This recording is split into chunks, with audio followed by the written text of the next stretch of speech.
7 macam perkara yang merusak akidah dan keimanan, merusak amal perbuatan yang sudah kita kerjakan, merusak sendi-sendi kehidupan sosial, pendek kata merusak segala hal di dalam kehidupan kita. Jauhilah olehmu 7 macam perkara yang merusak. Yang pertama, asyirku billah, menyekutukan Allah subhanahu wa ta'ala. Agama dimulai dari keyakinan, maka kehancuran agama selalu dimulai dari kehancuran keyakinan, iman atau akidah yang dimiliki oleh seseorang. Dan untuk menghancurkan nilai-nilai iman yang kita miliki ini, orang rasanya tidak akan menghantam kita dengan peluru kendali. Orang tidak akan mengirimkan nuklir ke sini. Orang tidak juga akan mengirimkan satuan militernya ke sini. Untuk menghancurkan nilai-nilai iman, dibanjiri kita dengan paham-paham yang merusak dan mendangkalkan akidah. Baik ia bernama materialisme, baik ia bernama sekularisme, baik ia bernama banjirnya maksiat dan munkarat, baik ia bernama banjirnya peradaban dan kebudayaan yang menghancurkan moral daripada anak-anak kita, sedikit demi sedikit melenturkan dan melunturkan nilai-nilai keimanan kita, untuk kemudian pada waktunya nilai iman itu akan bertukar dan berganti menjadi nilai syirik kepada Allah subhanahu wa ta'ala. Atau pada sisi lain, menjadikan yang selain Allah sebagai tujuan akhir daripada kehidupan kita. Sedangkan kita sama-sama maklum bahwa di dalam pandangan agama Islam, dosa yang tidak berampun, dosa yang terbesar, termasuk dalam kategori bapak moyangnya dosa, tidak lain adalah syirik, yakni menyekutukan Allah subhanahu wa ta'ala. Pola penghancuran iman ini memang berstrategi. Ditawarkan kita kepada paham materialisme, paham kebendaan, di mana otak menempati urutan sebagai ranking pertama, Tuhan jatuh pada urutan kedua. Lalu menyusul kepada paham sekularisme, Allah dipisahkan dari seluruh kegiatan hidup ini, untuk pada gilirannya menjadikan yang selain Allah sebagai tujuan akhir daripada seluruh kegiatan hidup kita. Oleh karenanya, kewajiban menjaga nilai-nilai iman ini merupakan kewajiban yang mulia tetapi berat. Tidak hanya untuk kita, tetapi juga bagaimana mewariskannya kepada anak-anak kita, generasi yang akan datang. Orang-orang tua bijaksana yang diceritakan di dalam Al-Quran, kalau sudah berpikir tentang anak-anaknya, pertanyaan yang paling mereka risaukan ialah, ma ta'buduna min ba'di. Anakku, kalau pada satu saat aku, ayahmu sudah tidak ada lagi di dunia ini, meninggalkan kamu semua, ma ta'buduna min ba'di, apa yang akan kamu sembah nak?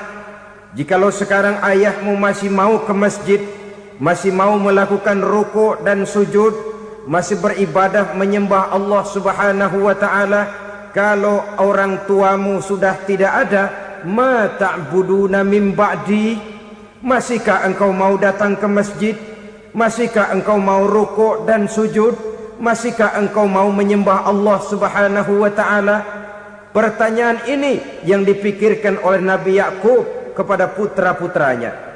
Pertanyaan ini yang diteruskan oleh Nabi Ibrahim kepada anak-anaknya.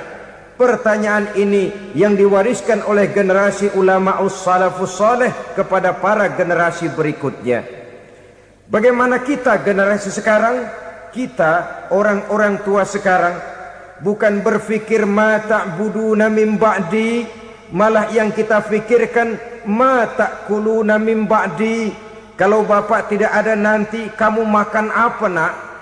Perkara kamu nyembah apa urusan nomor 18. Yang penting kamu nanti hidup bisa makan, nak. Maka kita sibuk mewariskan harta kepada anak-anak kita. Kita sibuk mewariskan kebun dan tanah kepada anak-anak kita. Kita sibuk mewariskan pabrik kepada anak-anak kita, sementara kita lupa mewariskan intan yang paling mahal, mewariskan mutiara yang paling berharga, yaitu nilai iman kepada Allah Subhanahu wa ta'ala. Alangkah baiknya apabila warisan harta, warisan tanah dan kebun, warisan rumah dan pabrik didasari lebih dahulu dengan mewariskan nilai iman kepada Allah Subhanahu wa ta'ala. Sebagai orang-orang tua, kita boleh bersedih kalau anak kita tidak mengerti komputer. Kita boleh bersedih kalau anak kita tidak mengerti matematika. Kita boleh bersedih kalau anak kita tidak mengerti bahasa Inggris. Tapi sewajarnya lebih bersedihlah kita orang tua jikalau mempunyai anak yang tidak kenal Allah sebagai Tuhannya, yang kemudian tidak mau rukuk dan sujud kepada Allah Tuhannya. Itulah kemalangan yang paling malang bila kita meninggalkan generasi yang tidak bertauhid kepada Allah Subhanahu wa ta'ala.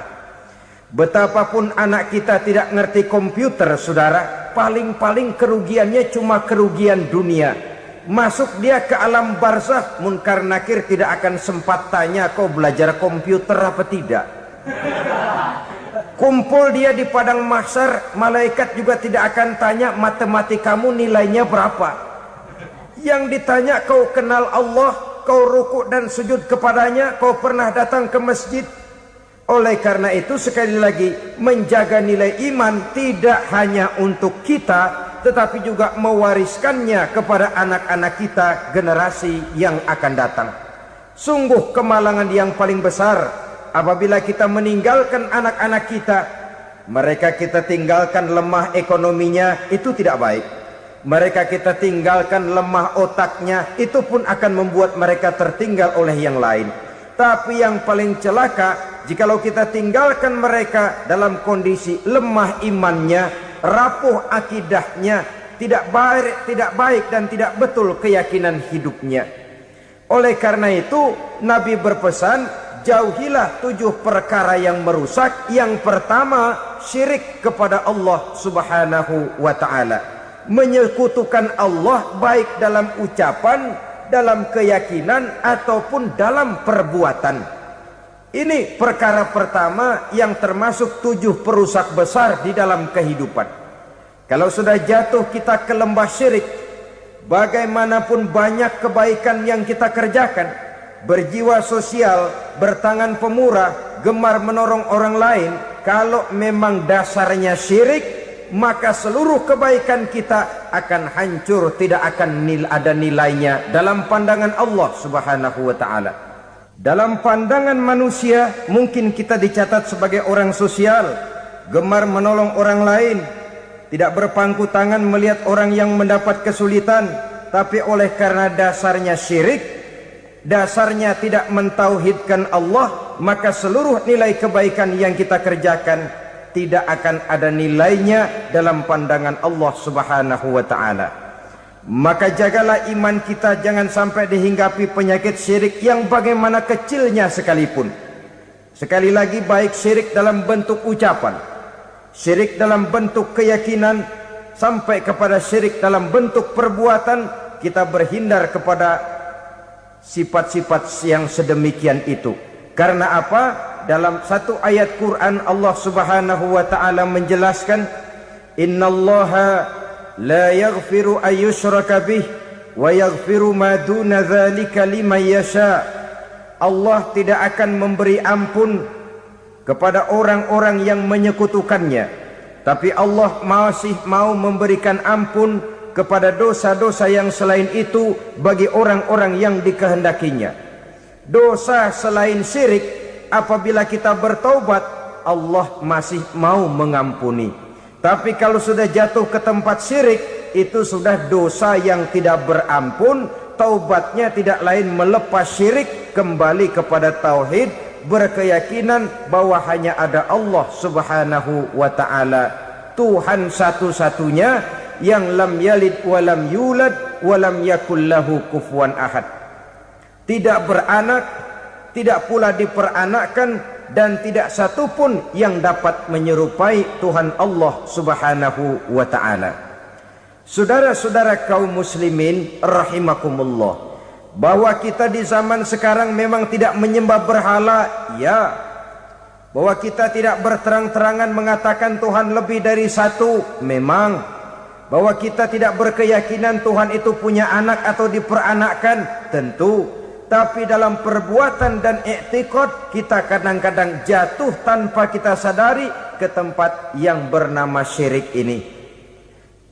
Oleh karenanya, di zaman di mana teknologi makin canggih, di mana kemajuan pembangunan makin menjangkau berbagai aspek kehidupan, diperlukan keseimbangan antara kemajuan fisik material dengan kemajuan mental spiritual.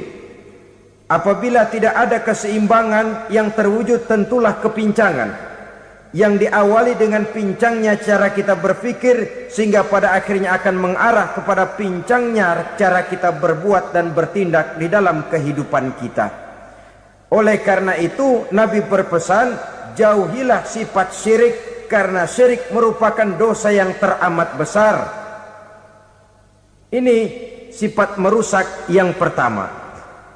Yang kedua kata Nabi, wasihra, jauhilah sihir. Sihir ini juga termasuk perkara yang merusak kehidupan. Kita semua sama-sama maklum bahwa sihir sebenarnya bukan persoalan baru. Sejak sebelum datang Islam, sihir itu sudah ada. Di zaman Yunani kuno, sihir ada. Di zaman Mesir kuno, di zaman Cina kuno, dan yang lain-lain yang serba kuno, sihir itu sudah ada.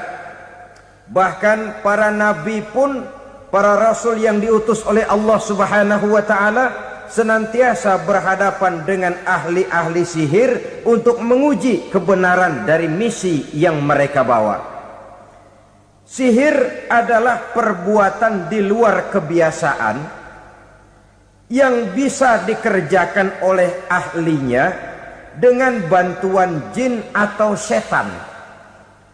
Hukum mempelajari sihir adalah haram, mengamalkannya lebih haram lagi. Sebab itu saudara-saudara, sihir merupakan perbuatan merusak yang harus kita jauhi. Ciri-ciri daripada perbuatan sihir, pertama, ia mengandung tipuan, bayangan khayal.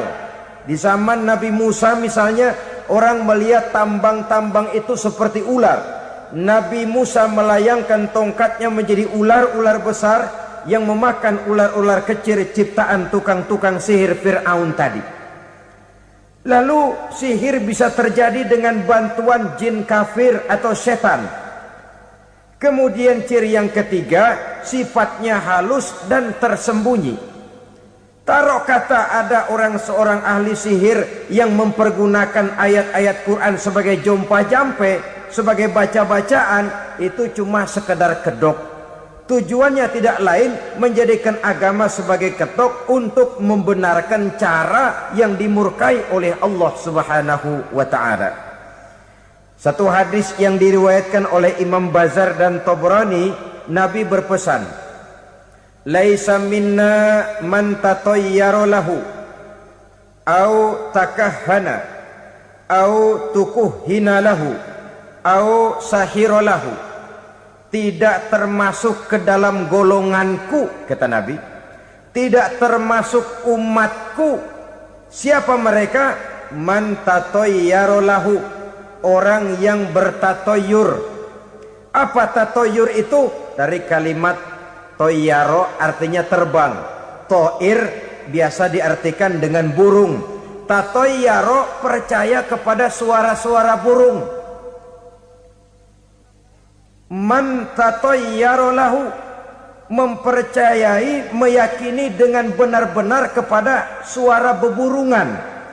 Kan suka ada itu, nah bunyi burung tuh, maling liwat. Maling liwat. Burung bunyi, maling liwat. Itu termasuk tatoyaro lahu, percaya kepada suara burung. Kan aneh kalau suara orang nggak dipercaya, suara burung malah dipercaya. Ada ustadz ceramah, kiai ngaji, nggak mau didengerin, burung dengerin bener. Nah, suaranya dari sebelah mana? Belah kulon. Nah, itu tandanya ano. Habis dihitung-hitung. Itu termasuk tatoyaro lahu.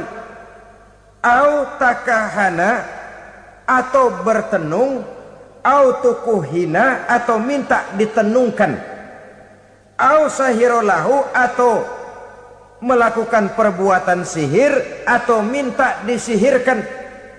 Laisa minna, tidak termasuk ke dalam golonganku, kata Nabi.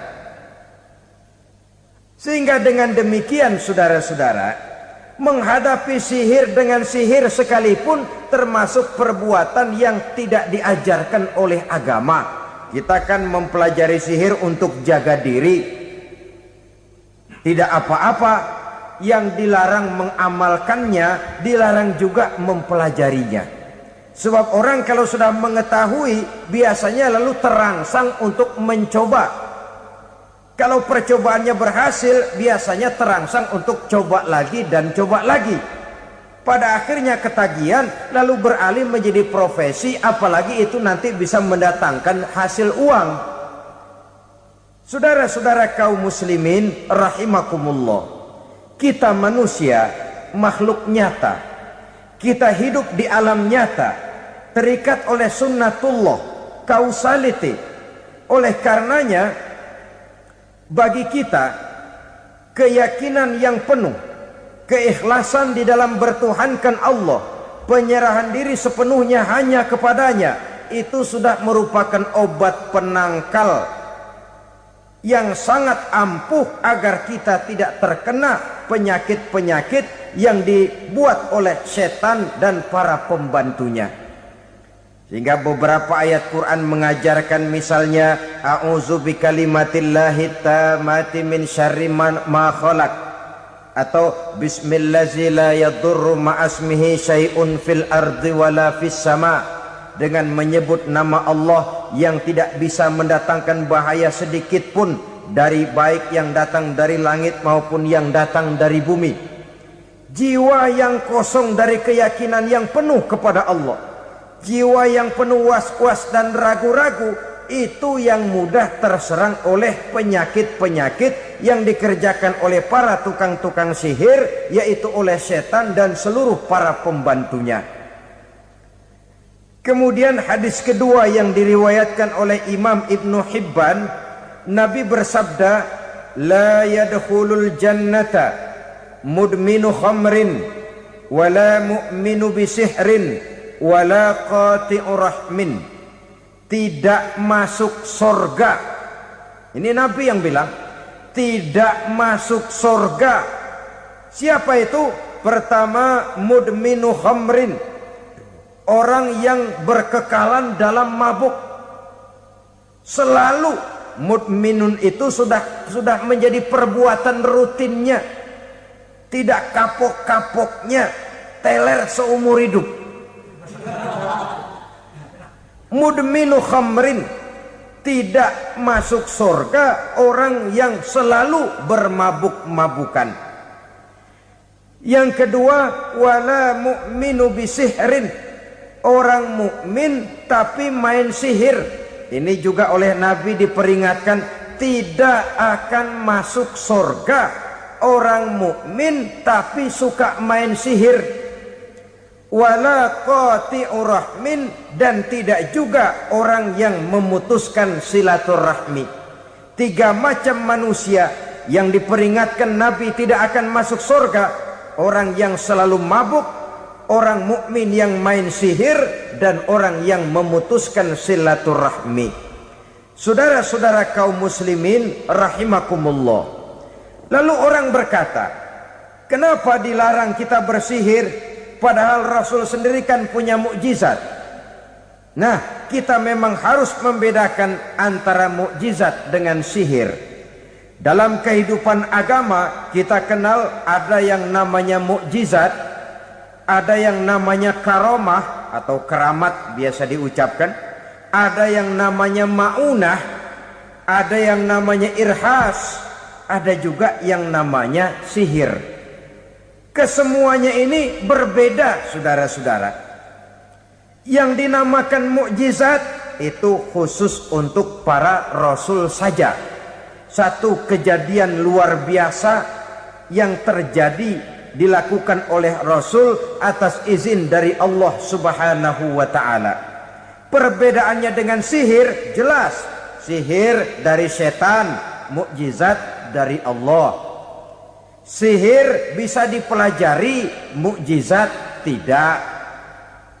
Sihir umumnya untuk maksud-maksud yang tidak baik, sedangkan mukjizat untuk memperkuat kebenaran yang disampaikan oleh para rasul dan ditentang oleh umatnya. Bahkan kafir Quraisy dahulu menganggap orang-orang ahli sihir itu berada dalam satu posisi yang hina, sehingga mereka mengatakan dan menuduh Nabi Muhammad sebagai tukang sihir. Tuduhan sebagai tukang sihir adalah tuduhan yang sangat aib dan hina. Di tengah masyarakat kufar jahiliyah, kedudukan tukang sihir dipandang sebagai kedudukan yang hina, sehingga mereka mengejek Nabi dengan sebutan tukang sihir. Jadi mukjizat hanya untuk Rasul saja. Kemudian karomah. Karomah ini asal kata dari karoma, kehormatan, kemuliaan yang diberikan Allah kepada hamba-hambanya yang rajin mendekatkan diri kepadanya. Oleh karena ketekunannya melaksanakan ibadah, Allah memberikan keistimewaan kepada orang itu, yang dengan keistimewaannya dia bisa mengerjakan yang tidak bisa dikerjakan oleh orang lain. Karomah hanya bisa dicapai dengan prestasi ibadah. Kalau sihir mau ibadah apa enggak, asal dia belajar, bersatu dan berteman dengan setan, memenuhi persyaratan-persyaratan setan, biasanya lalu bisa. Sedangkan karomah tidak mungkin terwujud tanpa orang mendekatkan diri sedekat-dekatnya kepada Allah Subhanahu wa ta'ala. Maka kita lihat biasanya orang-orang yang punya ilmu sihir, mukanya rata-rata nggak enak dilihat. Kumuh, jauh dari air wudhu, jauh dari sujud kepada Allah, malah berteman dengan setan, menjadi pelayan-pelayannya setan. Saudara-saudara, adapun maunah, keistimewaan yang diberikan Allah kepada hamba-hambanya yang belum sampai kepada tingkat wali, tapi orang itu lebih banyak kebaikannya daripada kesalahannya. Umpamanya, saudara jalan bertiga di pinggir jalan, saudara ada pada posisi di tengah, lalu bertiga ini ketabrak mobil. Menurut perhitungan saudara mati lebih dahulu, tapi terjadi hal yang aneh, dua teman saudara mati, saudara malah cuma luka dan lecet sedikit saja. Apa itu? Kalau kita lebih banyak kebaikannya daripada kesalahannya, itu yang dinamakan maunah, pertolongan yang diberikan Allah kepada hamba-hambanya yang lebih banyak kebaikannya daripada kesalahannya. Sedangkan yang dinamakan irhas, kejadian luar biasa pada diri seseorang pada waktu dia masih kecil, yang menunjukkan tanda-tanda keistimewaannya. Itu umumnya pada para nabi pada usia kecilnya sudah ada irhas, tanda-tanda istimewa. Jelas baik mukjizat, karomah, maunah maupun irhas berbeda dengan sihir. Sihir ini jelas saja merupakan bantuan dan persekutuan antara manusia dengan setan. Padahal setan, kata Allah dalam Al-Quran, innahu lakum aduwwum mubin, sesungguhnya setan bagi kamu adalah musuh yang sangat jelas. Saudara-saudara kaum muslimin rahimakumullah, di zaman sekarang dalam menghadapi beban kehidupan yang makin pelik, menghadapi stres yang tidak kunjung selesai, menghadapi persoalan-persoalan yang teramat berat, orang sering mencari jalan keluar kepada hal-hal yang menurut pendapatnya bisa meringankan beban moralnya itu. Pergilah dia mencari sesuatu yang dapat meringankan bebannya. Dan tidak jarang yang jatuh ke pangkuan tukang-tukang tenung, ke pangkuan tukang-tukang sihir, yang mereka itu oleh Quran dijelaskan kadzabal munajjimun walau sodaku. Tukang-tukang tenung, tukang-tukang sihir, mereka itu bohong walaupun benar. Maksudnya bohong walaupun benar artinya kalau yang mereka kerjakan benar itu sih kebenaran. Benar dengan kebenaran itu lain. Kebenaran, kebetulan bisa, tapi tidak untuk selalu. Apalagi kalau itu sudah membahayakan kehidupan orang lain. Jadi oleh karena itu Nabi berpesan jauhilah daripada sihir. Kalau sudah jauhilah dari sihir artinya ya jauhilah daripada mempelajarinya, jauhilah daripada bergaul dengan orang-orang yang ahli di bidang itu, karena dari pergaulan segalanya bisa menular. Baiklah saudara, ini yang kedua. Yang ketiga pesan Nabi, wa qatlan nafsil lati harramallahu illa bil haq. Membunuh orang lain dengan cara yang tidak benar. Membunuh orang yang diharamkan oleh Allah Subhanahu wa taala untuk melakukannya kecuali dengan alasan yang benar. Kita tahu Islam adalah agama damai. Sesuai dengan namanya, ia tidak dikembangkan dengan pedang dan kekerasan. Ia dikembangkan dengan keteladanan dan tuntunan moral. Oleh karena Islam bukan agama kekerasan, Islam pun tidak mementingkan dan mengajarkan kekerasan kecuali dengan alasan yang benar dan bisa dipertanggungjawabkan.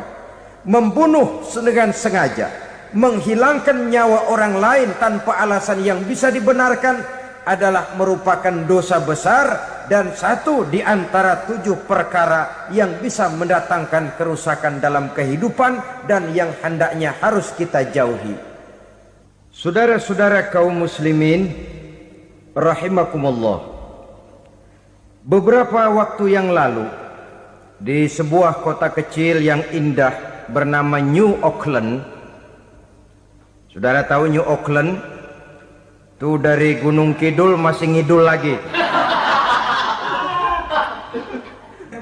Pernah diadakan satu seminar yang membicarakan bagaimana menyelamatkan masyarakat manusia dari bahaya Perang Dunia Ketiga.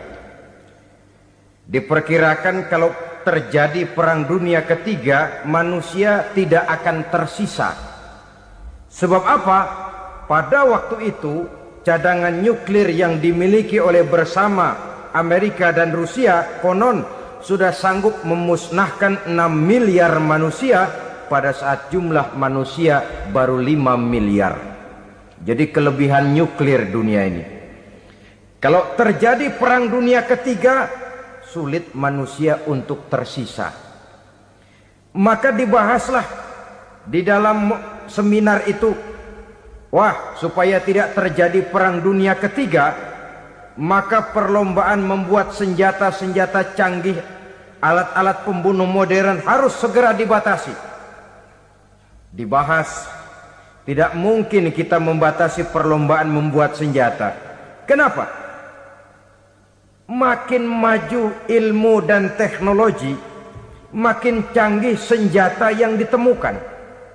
Atom sudah meningkat menjadi nuklir, nuklir sudah meningkat menjadi neutron, dan kita tahu bom yang bernama neutron ini bom yang cukup membunuh tanpa perlu merusak.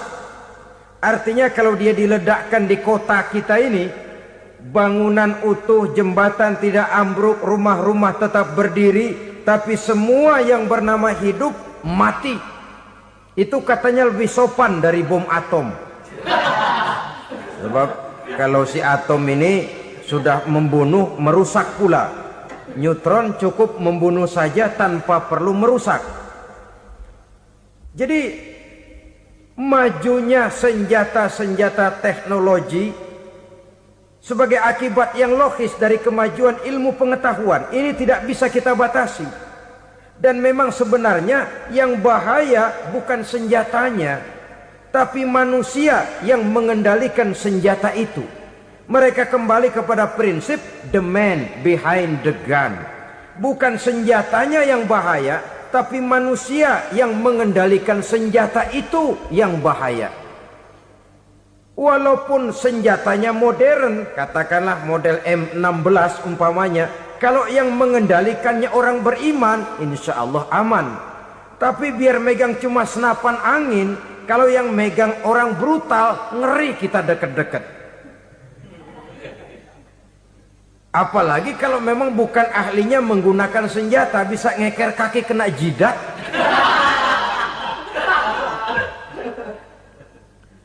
Mereka kembali kepada prinsip lama yang tetap baru. Bukan senjatanya yang harus dibatasi, manusia yang mengendalikan senjata itu yang perlu dibicarakan. Nah, kalau begitu, agar manusia tidak mempergunakan senjata sewenang-wenang, apa yang harus kita lakukan? Ya, manusianya harus bermoral. Ya, tapi moral yang mana? Di dunia ini banyak ajaran tentang moral. Itu pun mudah saja. Di sini kan kita undang saja ahli dari berbagai agama untuk membicarakan konsep perdamaian menurut agamanya masing-masing. Baik, setuju itu, setuju. Maka tampillah para ahli agama, mereka kembali kepada prinsip moral daripada konsep yang terkandung di dalam ajaran agama untuk menegakkan perdamaian. Mula-mula naiklah ahli dari agama Hindu, dibacakan konsep perdamaian menurut ajaran agama Hindu, bahwa untuk damai manusia harus meninggalkan nafsu keduniaannya, menempuh samsara dan sebagainya untuk mencapai nirwana, menjauhi kemegahan dan kemewahan dunia. Ini lalu dibahas, rasanya juga tidak mungkin ini. Kemudian dari agama Nasrani, bahwa untuk damai manusia harus menciptakan sifat kasih sayang. Kalau ditampar pipi kiri, berikan pipi yang kanan. Kalau diberikan selendang, berikan baju. Nanti orang kasihan, lalu dia tidak akan nampar lagi. Ketika ini dibahas, ternyata rasanya pun tidak mungkin bisa diterima. Karena apa? Di zaman sekarang orang ditampar pipi kiri, dikasih pipi kanan. Bukan kasihan, gemes. Damai belum tentu, bonyok udah jelas. Lalu ketika dibacakan konsep perdamaian menurut Quran, di mana disampaikan ayat wa jazaa'u sayyi'atin sayyi'atun misluha faman afa wa aslaha fa ajruhu 'ala Allah. Balasan terhadap satu kejahatan adalah kejahatan yang seimbang. Tetapi barang siapa yang memberi maaf dan mencari jalan damai, itulah yang terbaik dan akan mendapat pahala dari Allah Subhanahu wa ta'ala. Kamu tidak salah ditampar pipi kirimu, tampar lagi pipi kirinya sekeras dia menampar pipi kirimu. Nanti orang tidak mau menampar kita karena dia tahu kalau dia tampar kita, dia akan menderita tamparan sekeras dia menampar kita. Akan terjadilah prinsip saling hormat menghormati, tidak saling ganggu, tidak saling usil, tidak saling jahil. Atas dasar ini perdamaian bisa ditegakkan.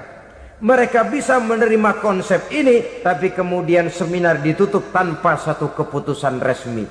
Kenapa?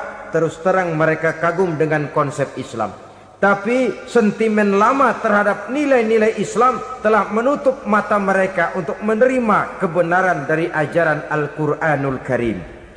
Saudara-saudara kaum muslimin rahimakumullah, kembali kita kepada persoalan pokok. Roh adalah dari Allah. Dia akan kembali kepada Allah, milik mutlak dari Allah. Tidak pantas kita merampasnya dari orang lain. Tidak wajar kita menghilangkannya tanpa alasan yang dibenarkan oleh agama. Di zaman sekarang akibat persaingan hidup yang makin tajam, lapangan kerja yang makin sulit, tensi ekonomi yang makin tinggi, atau karena nilai moral yang makin rendah, atau juga karena rapuhnya pegangan orang kepada agama, nyawa rasanya sudah sedemikian murahnya. Berbagai kasus membuat berdiri bulu roma kita. Ada mayit, ada manusia dipotong 6, dicincang macam kambing. Ada yang dipotong 5, ada yang dipotong 13, dikardusin, dibuang ke tempat sampah. Inna lillahi wa inna ilaihi raji'un. Gejala apa ini? Kanibalisme. Manusia sudah demikian sadisnya, manusia sudah sedemikian buasnya, sehingga sesama manusia diperlakukan seperti hewan.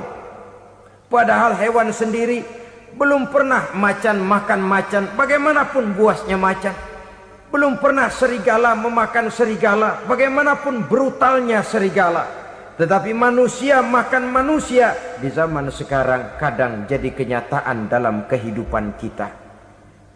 Kadang persoalannya remeh saja. Soal uang 200 perak, pisau bicara, nyawa melayang. Soal rokok sebatang, celurit bicara, nyawa melayang. Soal-soal yang sama sekali tidak prinsip, begitu mudah kita menghilangkan nyawa orang lain.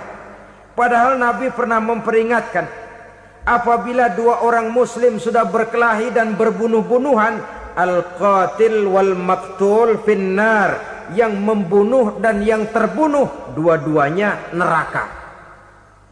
Sahabat heran, ya Rasul, kalau yang terbunuh, kalau yang membunuh masuk neraka itu sih wajar, tapi yang terbunuh kenapa neraka juga? Beliau menjawab, dua-duanya sudah punya niat untuk saling membunuh. Niatnya itu yang diponten. Yang terbunuh cuman lagi apes aja, keduluan dia. Umpama tidak terbunuh, pasti dia yang akan membunuh. Oleh karenanya al-qatil wal maktul, yang membunuh dan yang dibunuh finnar, dua-duanya masuk ke dalam neraka. Islam menghormati kehidupan, tidak hanya terbatas kepada sesama muslim. Orang-orang yang berlainan agama pun yang mau hidup berukun, damai, berdampingan dengan umat Islam, jiwa mereka, darah mereka dilindungi oleh nilai-nilai Islam yang disebut dengan kafir zimmi ini. Mengganggu mereka sama saja dengan mengganggu aku, kata Nabi. Jadi oleh karena itu, sayangilah sesama. Kehidupan adalah anugerah Allah, bukan wewenang kita untuk mencabutnya dari orang lain, bukan wewenang kita untuk merampas dan menghilangkannya dari orang lain. Apa yang tidak enak terjadi pada diri kita, begitu pula lah apabila terjadi pada diri orang lain. Sehingga Nabi mengatakan, la yu'minu ahadukum hatta yuhibba li akhihi ma yuhibbu li nafsihi. Belum dikatakan beriman seseorang kamu apabila dia belum mencintai saudaranya seperti ia mencintai dirinya sendiri. Apa yang enak dirasakan oleh orang lain, enak juga dirasakan oleh dia. Mengukur orang lain dengan diri sendiri. Kalau orang lain tanpa salah saya fitnah, kalau saya tanpa salah difitnah orang, enak apa enggak? Enggak, orang lain juga begitu. Kalau orang lain tanpa salah saya tempeleng kepalanya, enak apa tidak? Tidak. Orang lain juga begitu. Yang tidak enak terjadi pada diri kita, tentu tidak enak juga kalau terjadi pada orang lain.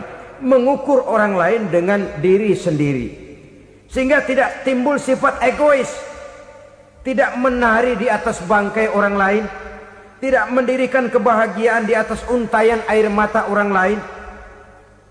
Sehingga dengan demikian saudara-saudara, dia bisa menghormati kehidupan, menghormati orang lain sebagaimana dia ingin dihormati. Inilah perbuatan ketiga yang merusak, membunuh orang lain dengan yang diharamkan Allah tanpa alasan yang benar. Yang ketiga. Kemudian yang keempat, perbuatan merusak wa aklar riba, makan riba. Hidup adalah tolong menolong. Bahasa kerennya take and give katanya. Saling memberi dan saling menerima. Nabi mengajarkan man kuraba kurbatan min kurabid dunya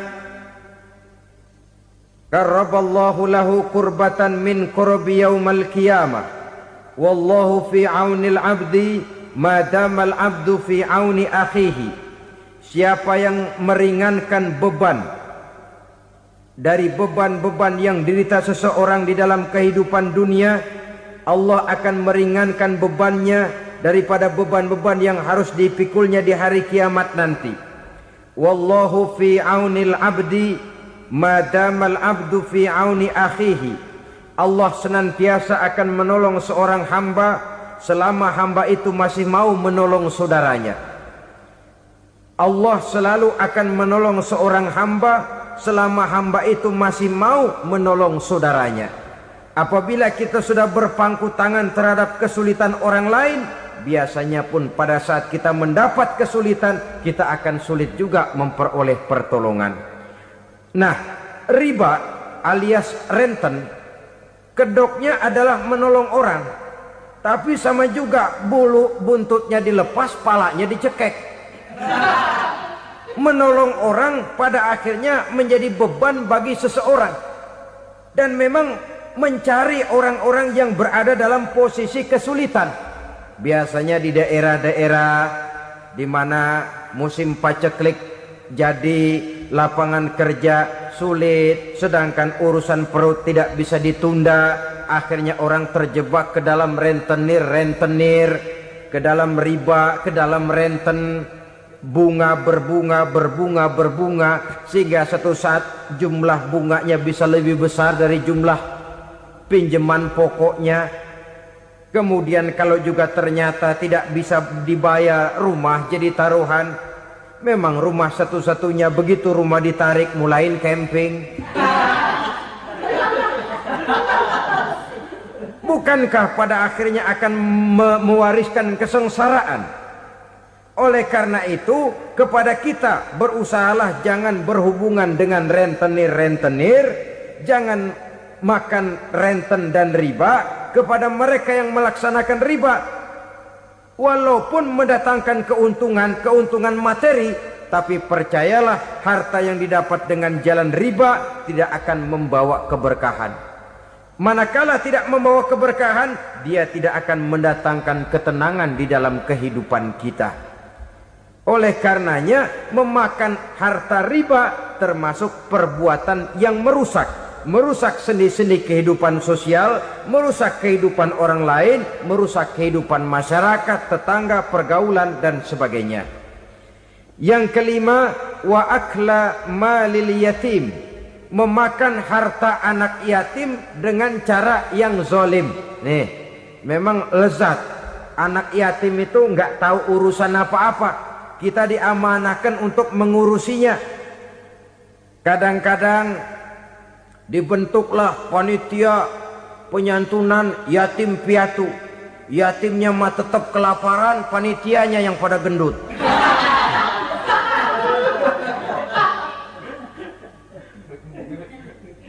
Padahal memakan harta anak yatim termasuk perbuatan dosa besar. Dan menjantuni yatim merupakan perbuatan mulia. Nabi mengatakan, ana wa kafilul yatim kahataini yaumal qiyamah. Aku dan orang-orang yang menyantuni anak yatim seperti dua jari ini pada hari kiamat nanti. Dekat sekali. Jikalau ingin di hari akhir nanti dekat dengan Rasul, bersahabatlah dengan anak-anak yatim. Jadilah pengurus anak-anak yatim. Bangunlah panti-panti asuhan yatim. Pada saat bapak ibunya meninggal, kitalah yang menjadi orang tuanya. Bahkan sedemikian besar perhatian Islam terhadap anak-anak yatim ini, sehingga Quran memberikan peringatan, ara'aital ladzi yukadzibu biddin fadzalikal ladzi yad'ul yatim wa la yahuddu ala ta'amil miskin. Tahukah kamu siapa orang yang mendustakan agama?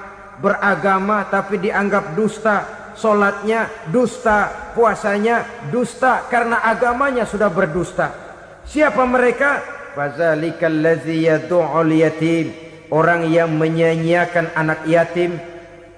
Wala yahuddu ala ta'amil miskin, dan tidak pernah memberi makan kepada orang-orang yang menderita kemiskinan, menyia-nyiakan, meninggalkan anak yatim, termasuk perbuatan yang divonis kita sebagai orang yang mendustakan agama. Saudara-saudara kaum muslimin rahimakumullah, maka sangat dicela mengeksploitir anak-anak yatim, menjadikan mereka sebagai kedok untuk mencari kekayaan pribadi. Tetapi jikalau ikhlas, ganjarannya sangat besar, nilai pahalanya sangat besar. Menyantuni yatim tidak hanya setahun sekali. Kalau Muharram pakai istilah lebaran yatim, dibentuklah panitia, diberilah beras, uang 4-5 ribu rupiah, alhamdulillah. Tapi jangan lupa, si yatim tidak hidup cuma satu hari. Dia tidak hidup cuma di bulan Muharram saja, dia hidup 12 bulan dalam setahun. Sebagaimana anak-anak yang lain, dia juga berhak punya masa depan. Dia juga berhak menikmati bangku sekolah. Dia berhak mengenyam arti dan makna pendidikan. Dia berhak membekali diri dengan ilmu dan pengetahuan, seperti halnya anak-anak yang lain. Maka kita yang diberikan keluasan oleh Allah, ingatlah itu, bersahabatlah dengan anak-anak yatim, santuni mereka. Perkara setahun sekali di bulan Muharram, alhamdulillah, itu bagus, bin Thayyib alias baik. Tapi tentu dan tentu sekali lagi, si yatim tidak hanya hidup di bulan Muharram. Dia hidup 12 bulan dalam setahun, 24 jam di dalam sehari. Oleh karenanya, menyia-nyiakan mereka pada saat posisi kita memang mampu akan memojokkan kita dalam satu posisi di mana kita dianggap sebagai orang yang mendustakan agama, memakan harta anak yatim dengan cara yang zolim. Bapaknya udah meninggal, kebunnya lebar, anaknya dikelecehin. Nah, dah kamu gak usah pusing, nanti saya yang ngurus. Akhirnya bukan ngurus, nguras. Si yatim mungkin tidak tahu bahwa dia disia-siakan, haknya diambil, miliknya dizolimi. Tapi Allah yang akan membalasnya dengan seadil-adilnya. Maka makan harta anak yatim biasanya balasannya tokcer bin paten. Nggak banyak selang tempo itu, nggak percaya cobain dah. Nyobain aja kan nggak bayar, umpama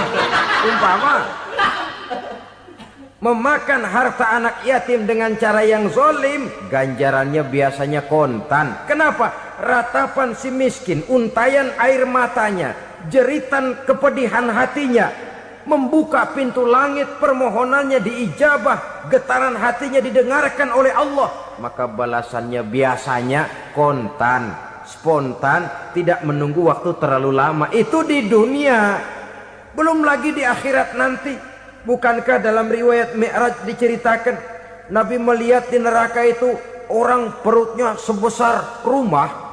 La haula wala quwata. Itu perut kayak rumah, bagaimana jalannya tuh orang?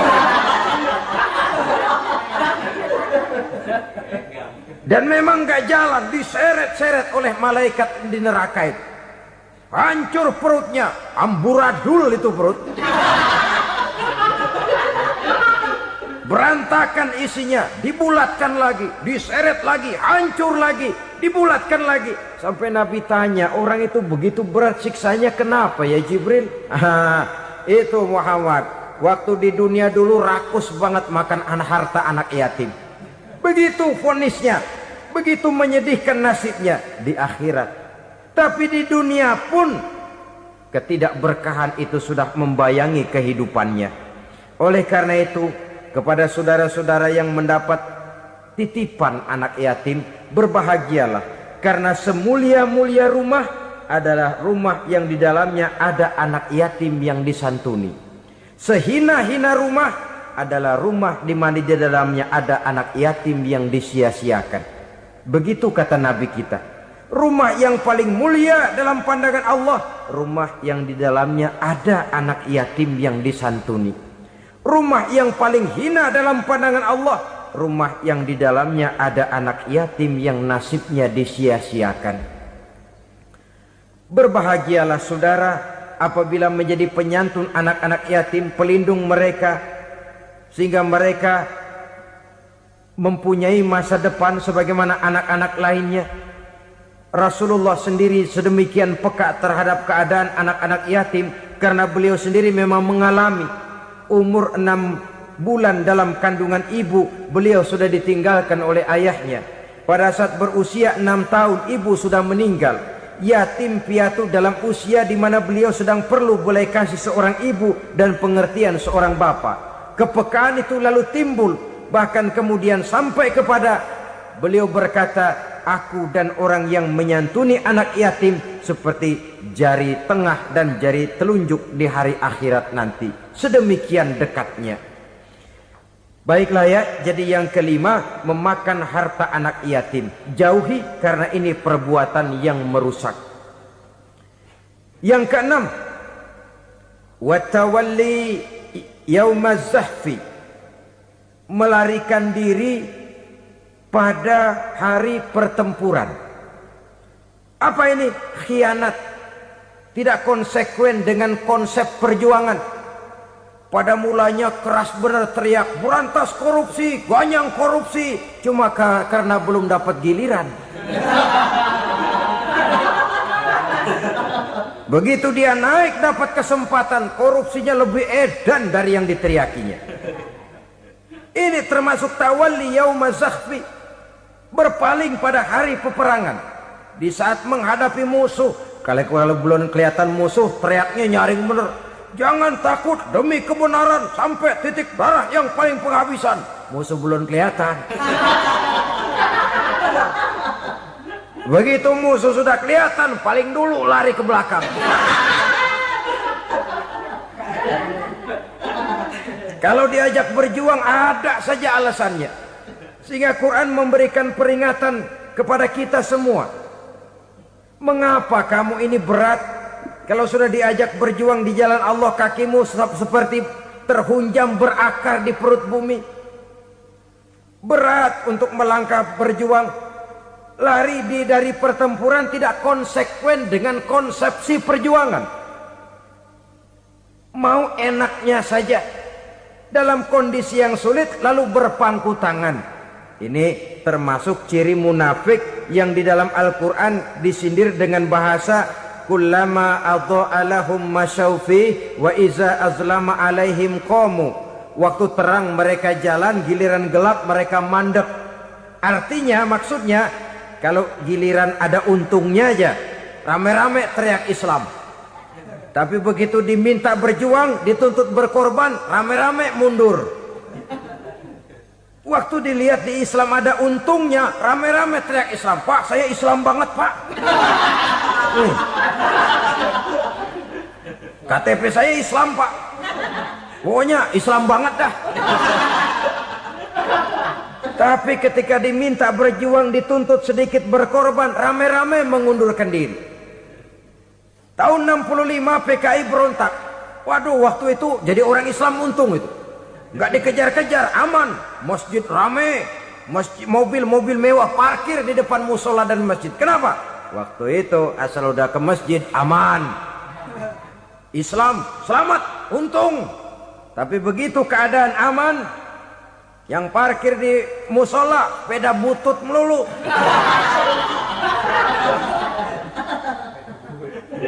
Waktu terang mereka jalan, waktu gelap mereka berhenti.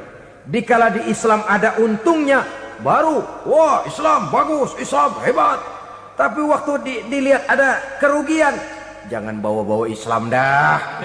Jangan bicara soal Islam, ini kan bukan soal agama. Bukan soal agama. La haula wa la quwata illa billah.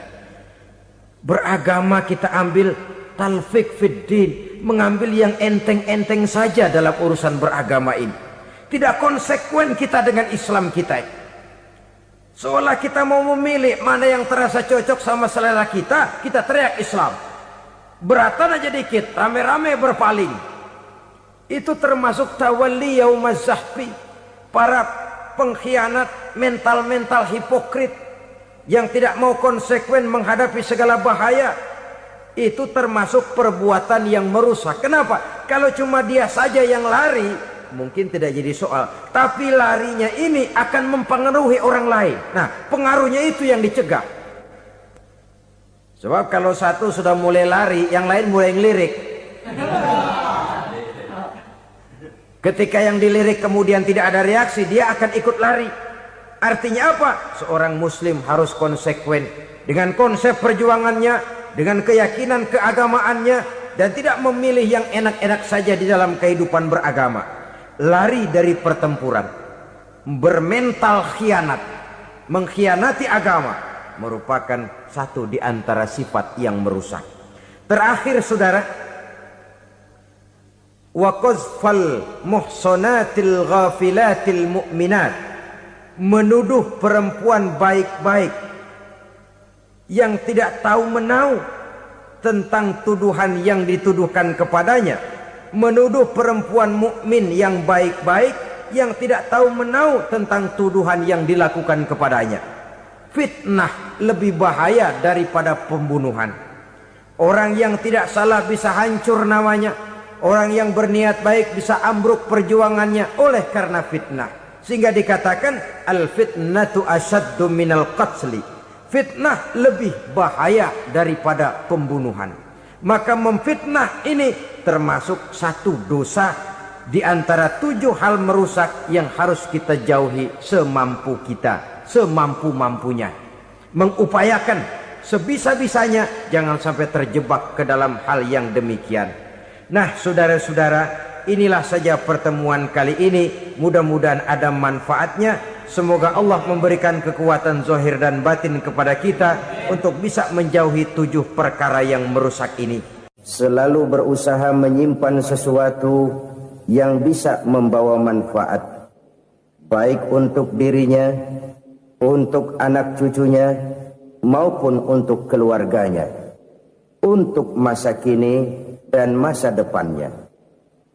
Kadang simpanan itu berbentuk uang, kadang berupa tanah, lain saat berbentuk pabrik, dan lain sebagainya.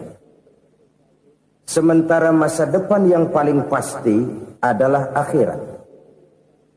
Jika untuk masa depan dunia kita rela memeras keringat, membanting tulang, pergi pagi dan pulang petang, menyimpan uang, menyimpan tanah, menyimpan pabrik, pernahkah kita merenung jika satu saat kiamat datang, kita dibangkitkan dari kubur masing-masing, berdiri di padang mahsyar untuk mempertanggungjawabkan seluruh kegiatan hidup kita di dunia ini, lalu kita akan menuju ke alam akhirat.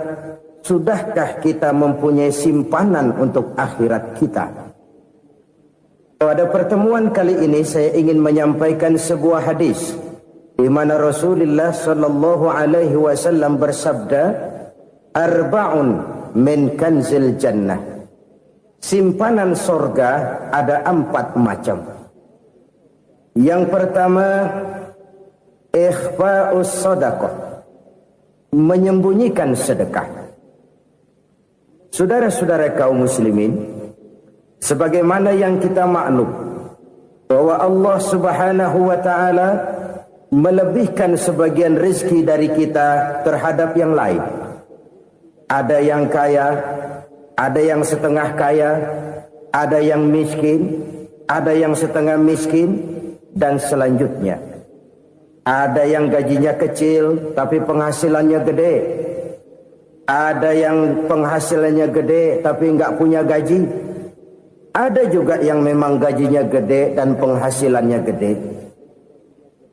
Kelebihan rezeki merupakan sunnatullah dan tidak harus membuat kita merasa lebih dari yang lain. Bahkan sebaliknya, kelebihan itu harus membuat kita ringan tangan untuk menolong mereka yang memang memerlukan pertolongan. Kalau saudara diberikan ilmu, maka pertanyaan akhirat cuma satu: ilmumu kau amalkan untuk apa? Kalau saudara diberikan umur yang panjang, pengadilan akhirat juga bertanya satu: umurmu kau habiskan di mana? Tapi kalau saudara diberikan harta, pengadilan akhirat akan bertanya 2: hartamu kau dapat dari mana, kau belanjakan kemana. Dari mananya ditanya, dan kemananya juga ditanya.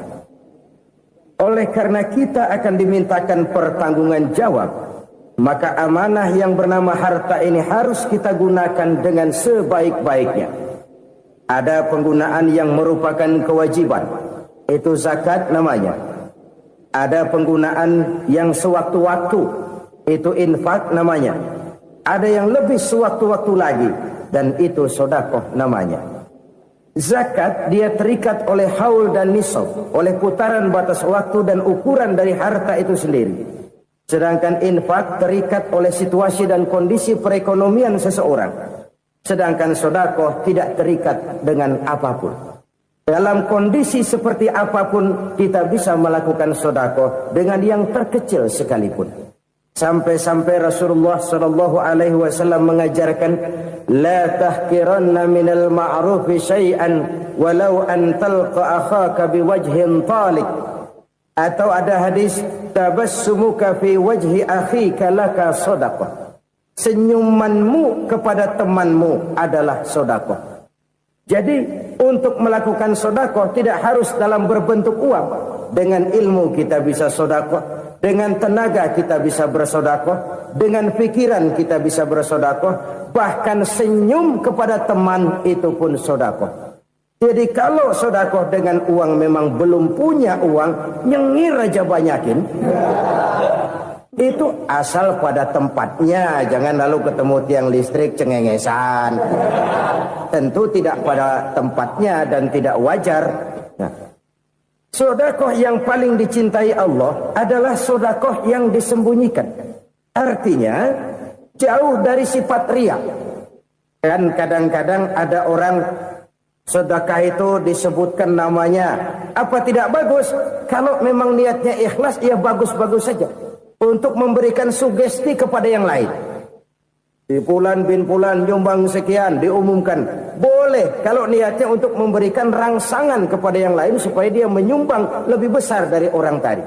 Tapi kalau itu mendatangkan riya, maka sedekah yang paling dicintai Allah adalah sedekah yang disembunyikan. Tangan kiri saja tidak tahu apa yang diberikan oleh tangan kanan. Sedekah yang dilakukan dengan ikhlas akan merupakan perbendaharaan surga. Tersembunyi dari pandangan orang lain, tidak seorang pun tahu.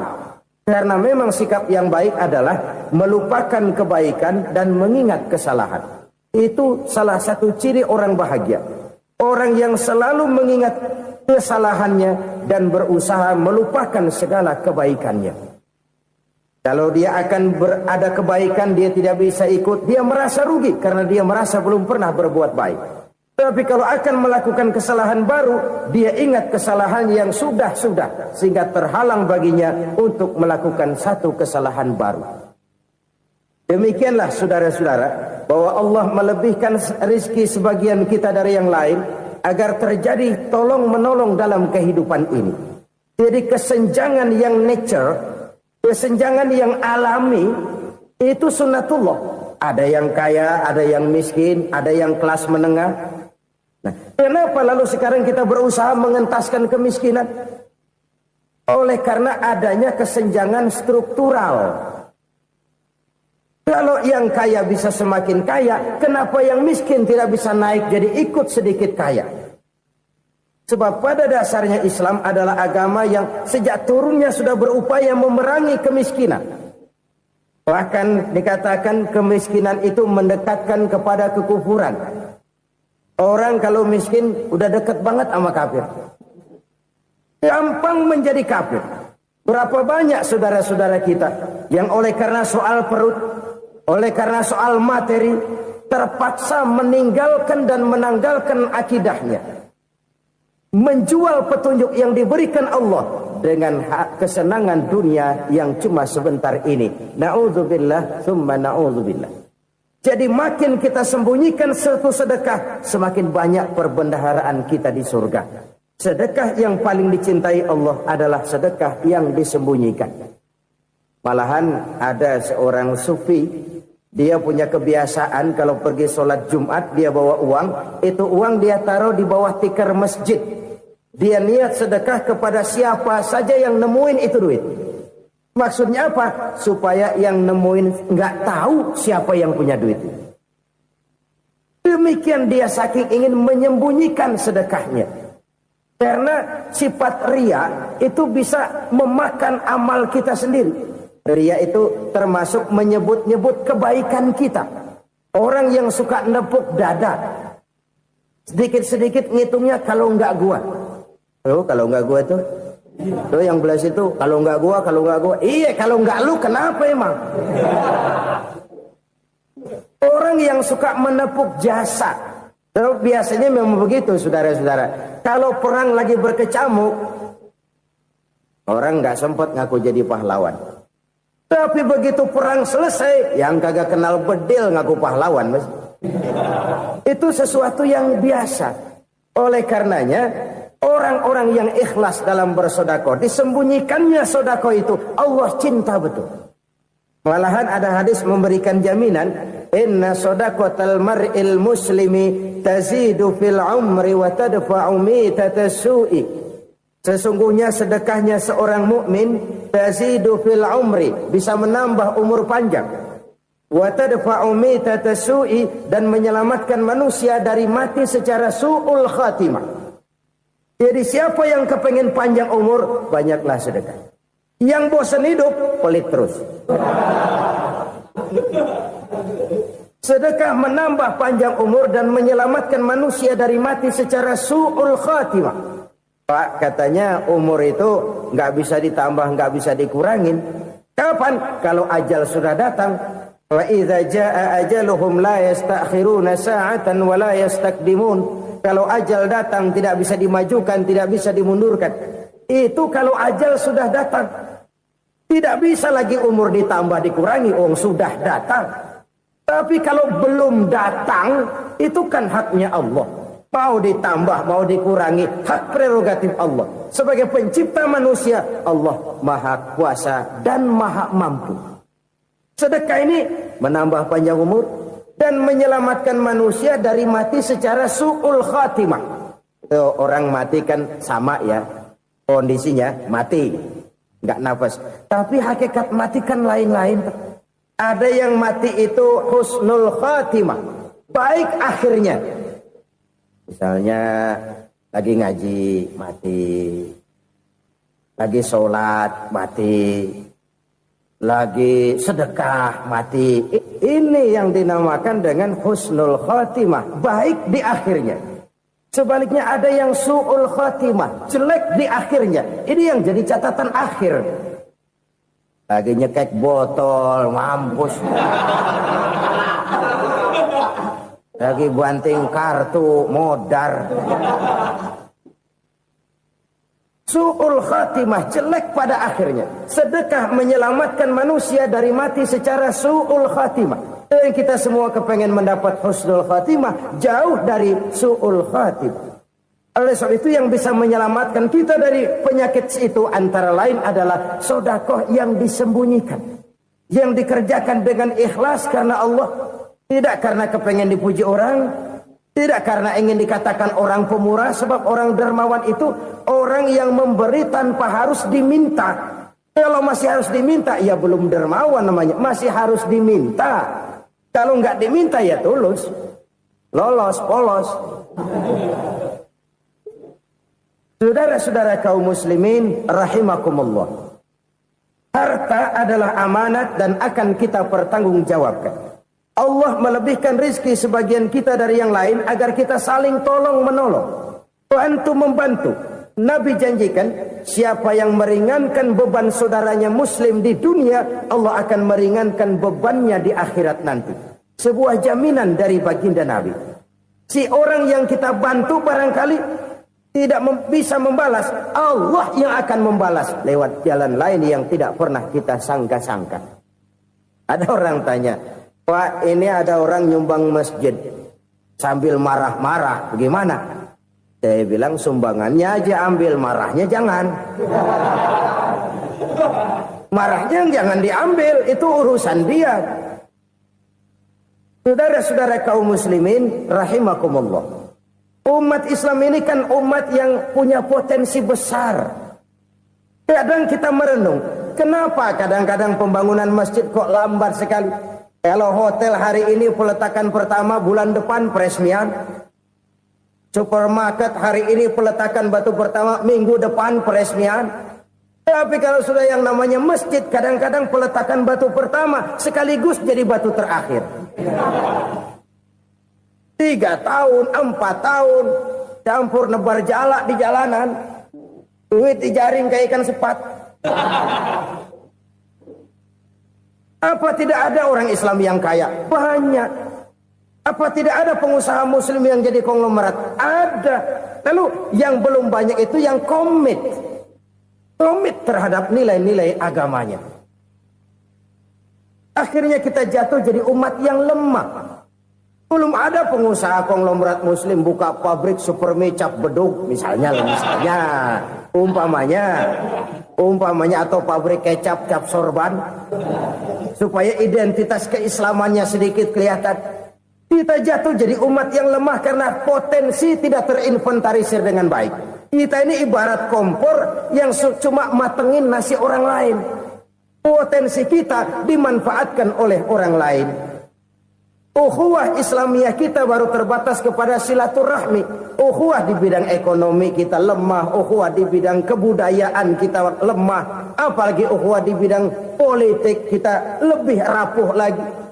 Padahal ukhuwah itu adalah totalitas kehidupan manusia. Menyangkut ipolek sosbud. Memerlukan nilai-nilai ukhuwah. Jadi oleh karena itu mari kita menyadari, di dalam harta kita, walaupun kita yang cari, pergi pagi, pulang sore, peras keringat, banting tulang, di sana ada harta anak yatim. Di sana ada hak masjid, di sana ada hak pesantren, di sana ada hak jihad. Berbahagialah seseorang apabila dia oleh Allah dijadikan keran. Keran itu menyimpan air, tapi tidak untuk dirinya, tapi disalurkannya kepada mereka yang memang memerlukannya. Saudara-saudara kaum muslimin rahimakumullah, ini yang pertama. Jadi perbendaharaan surga adalah menyembunyikan sedekah. Orang lain nggak tahu, kita pun nggak pernah ngitung-ngitung. Kita anggap lewat begitu saja, padahal itu deposit akhirat. Satu. Yang kedua, perbendaharaan surga itu apa? Wa kitmanul musibah, menyembunyikan kesulitan. Kadang orang takut menghadapi kesulitan. Tapi makin kita merenung, hidup ini kan sebenarnya urusan. Takut sama urusan ya jangan hidup. Tandanya orang hidup itu kalau punya urusan. Urusan melupakan problem, problem sering menimbulkan kesulitan. Kesulitan bukan untuk ditakuti, tapi untuk diatasi dan dicarikan jalan keluarnya. Siapa sih orangnya yang nggak pernah sulit-sulit? Makin tinggi status sosialnya, makin gede urusannya. Makin tinggi kualitas imannya, makin berat tingkat kesulitannya. Cuma memang yang namanya enak itu seperti pelangi. Biang lala itu nggak pernah di atas kepala kita, di atas kepala orang melulu. Lo sih enak lo, kata kita. Dia juga bilang yang enak kan lo. Pelangi itu nggak pernah di atas kepala kita. Kata tukang beca, aduh enak ya naik Mercy. Kata tukang beca, apa yang di dalam mobil Mercy? Aduh enak bener tukang beca, di jok ngeringkuk ngorok pulas bener. Saya kamar pakai AC sejuk, tempat tidur sutra, empuk, alga, spring bed, kulak kulik nggak bisa pulas kalau belum minum Valium, belum tidur. Enak bener tukang beca, di jok ngorok nggak tahu wetan kulon. Itu tukang beca bilang yang di Mercy enak, yang di Mercy bilang tukang beca enak. Inilah enak, nggak pernah di atas kepala kita, di atas kepala orang lain melulu enak itu. Nah, saudara-saudara, yang merupakan perbendaharaan surga itu orang yang bisa menyembunyikan kesulitan, baik pribadi ataupun rumah tangga. Nih terutama rumah tangga yang jadi soalnya. Kadang-kadang kita ini kalau senang, sebaliknya kalau senang kita diam, kalem aja, cuek. Banyak banget duit kita bawaan, diam aja udah. Malah ketemu orang takut. Tapi begitu susah, sekampung tahu. Padahal Nabi mengajarkan perbendaharaan surga itu menyembunyikan musibah, menyembunyikan kesulitan. Kalau enak, cerita sama orang-orang. Kalau nggak enak, rasain sendiri, tekan sendiri, atasin sendiri. Kita kan sebaliknya. Senang kita diam, asal lagi susah, paling tidak kita nyari teman buat cerita kesusahan. Siapa orangnya yang nggak pernah susah? Cuma soalnya bagaimana kita mengatasi kesusahan itu sendiri. Begitu juga misalnya kalau orang sudah berumah tangga, itu orang tuanya harus menjadi tempat dia cerita yang enak-enak saja. Yang nggak enak rasain berdua, selesaikan berdua, atasin berdua. Jangan dibalik. Asal senang diam, giliran susah saja. Maknya laporan. Terbalik. Bisa menjaga security informasi. Maka nama bayam keluar diam. Malah seluitan. Enak amat lo makan daging ayam. Security informasi. Saudara-saudara kaum muslimin rahimakumullah. Ujian yang terberat itu yang pernah diberikan kepada para nabi, para rasul, para aulia, para ulama. Makin tinggi keimanan, makin berat bentuk kesulitan. Ayo saya kemukakan satu contoh saja. Ada seorang nabi yang kaya, nabi kaya, namanya Nabi Ayub. Iblis kalau orang begini kan keki, ibadahnya rajin, kaya. Nih yang kayak begini susah digodain. Kalau ibadahnya rajin, miskin, kali bisa disogok. Sini imannya mantap, ibadahnya rajin, kaya, nabi lagi. Tapi namanya iblis nggak kurang akal. Laporan, Tuhan, kenapa Les? Ya ini bahasa saya, bahasa Qurannya sih nggak gitu. Itu hambamu yang namanya Ayub, dia rajin ibadah cuma karena dikasih kaya aja. Coba kasih miskin dia, berhenti dia sembahyang. Ah, kamu bisa aja. Saya tahu Ayub itu hambaku yang ikhlas. Saya buktiin Tuhan, silahkan. Dibuktiinlah, iblis turun ke alamin. Yang mula-mula dia lakukan, dia rusak sawah ladang Nabi Ayub. Dia binasakan binatang ternak Nabi Ayub. Sehingga dalam waktu singkat, jatuhlah Nabi Ayub dari orang paling kaya jadi orang paling miskin. Beliau masih ibadah di mihrab dalam masjid. Datang iblis.